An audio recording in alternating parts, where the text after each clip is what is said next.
Okay, so Andy, what's this woofing? What's woofing about? Well, woofing, that means willing workers on organic farms, and it's a concept that's been going for quite a long time, I think now. I can remember there being woofers around well back into the 80s, maybe it goes back longer than that.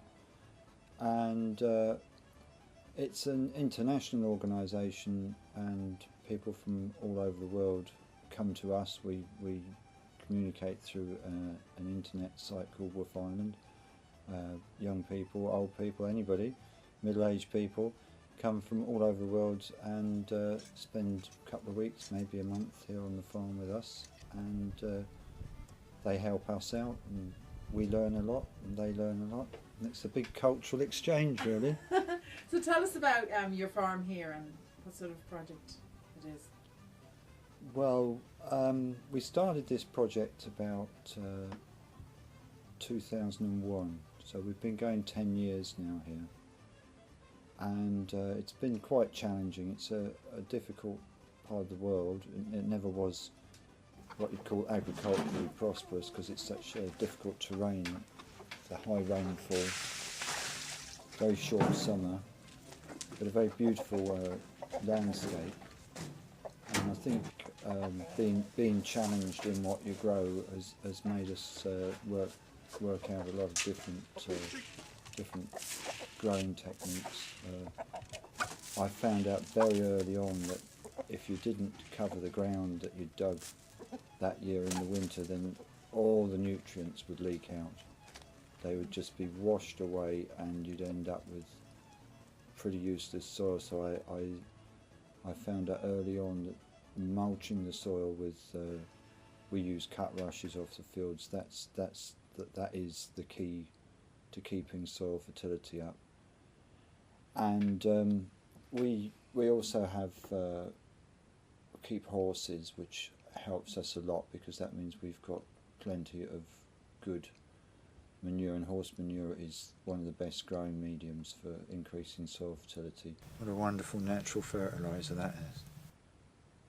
The other problem, of course, is the climate. I mean, even this locality has got its own microclimate, and even coming up from the local village in the 6 or 7 kilometres, and the rise and the way the temperature drops a couple of degrees, and I found here that growing things such as French beans and pumpkins doesn't work well outside. We've had to do a lot of stuff under glass that maybe in other parts of the country would do fine outside. So we've been working our way with a lot of things and discovering things. We've got interesting stuff this year. We've been given some seed from Canada. We've got oats and we've got wheat from Canada, and it seems to be doing very well. So it's a big learning curve for everybody. Would you think of extending that oats and wheat trial? Yeah, we're hoping that that's if they do well this year, we'll have enough seed to go on for a serious acreage, or maybe half an acre at least next year. Yeah. And do you sometimes get woofers to help you out? They help with what they're good at, and right.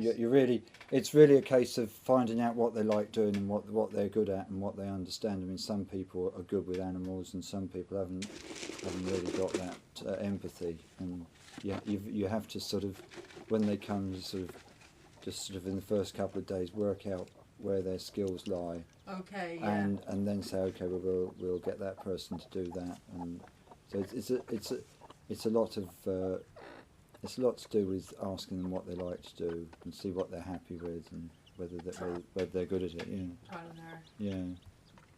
Well, how many woofers would you have, say, over a 3-month period in the summer? Would that be when you have most of your woofers?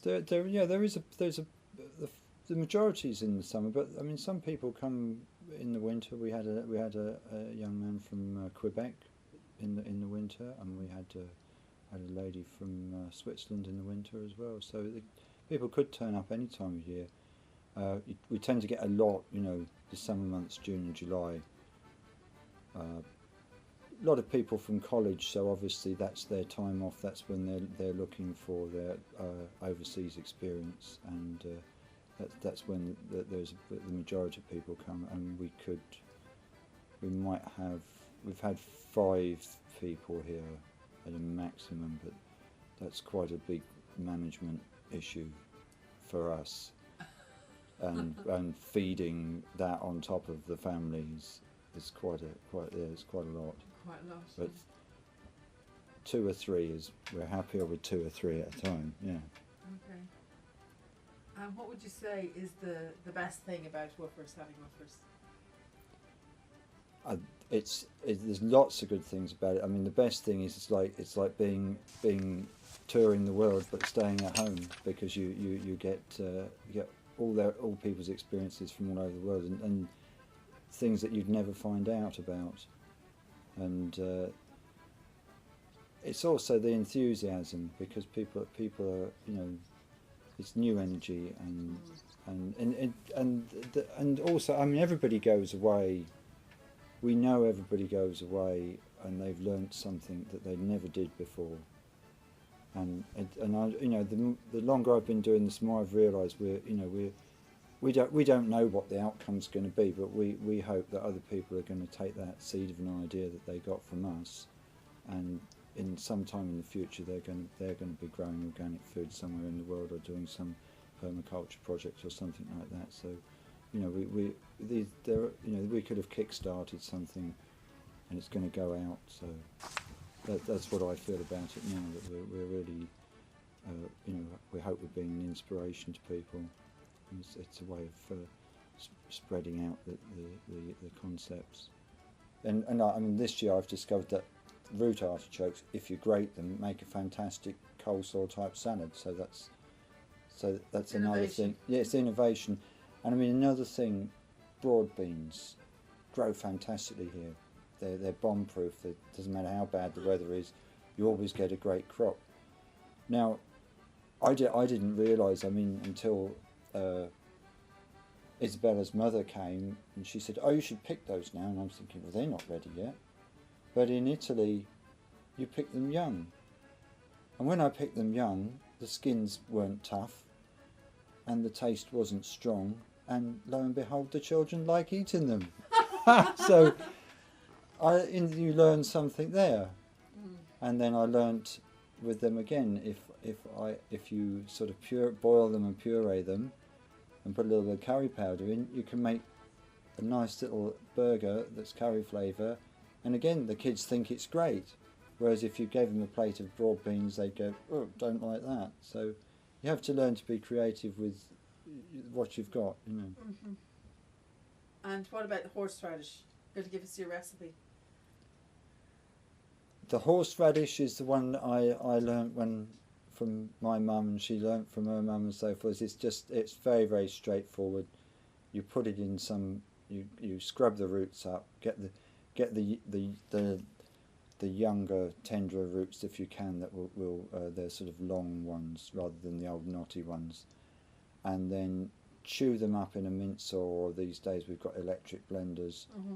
Get them down as fine as you can, and I use cider vinegar in with it, and that's pretty much all there is to it. And it'll knock your socks off the first few weeks, but the heat goes out of it a little bit, and then it gets really good. But again, Isabella's mother, and she would puree that more than I would in the Italian recipe, and she calls it crème, and it seems to be known in a lot of Europe as crème. Yeah, so there's different ways, and I hear the Polish like to grate it raw on their food. Probably they drink vodka at the same time, I think, so they can stand the pain. But I see that you have a glass house at the end of your garden. That's famous recycled glass. It's made out of recycled windows, and that's featured in the Green Box advertisement. That one. Oh, wow. That's. So you just made it from windows that were. Old windows. I got 9 old windows out of this local school, which was being converted into a house sash windows. So that gave me the basic frame, and then I got 4 large patio door windows that made half the roof, and then the front side of the roof's made of smaller windows, and then the door at the moment's a rather sad piece of black plastic, but it works. Fantastic. And works this fantastic for starting seeds off and a bit of salad in there. And then you have another polytunnel. Tell us about that. We were given a polytunnel this year, which from a nice lady down in County Cork who bought it for a community garden project that hadn't worked out, and she had it sitting in a shed. So she said, "Well, you would make good use of that." So we went down and brought it back up, and we got it up so far. I found it a bit difficult working out where to put it, so I didn't want it stuck in the middle of the landscape. They're a bit of an eyesore, and I've tucked it into a corner of the field. It seems to be. We've got tomatoes in it and cucumbers. It seems to be coming on. But I've been very determined to over the years not to be confined to polytunnels. Growing outside is important, that people know how to grow outside even in these difficult climates, and not just be reliant on polytunnels for their crops. You used some seeds this year that you were given from Lidl.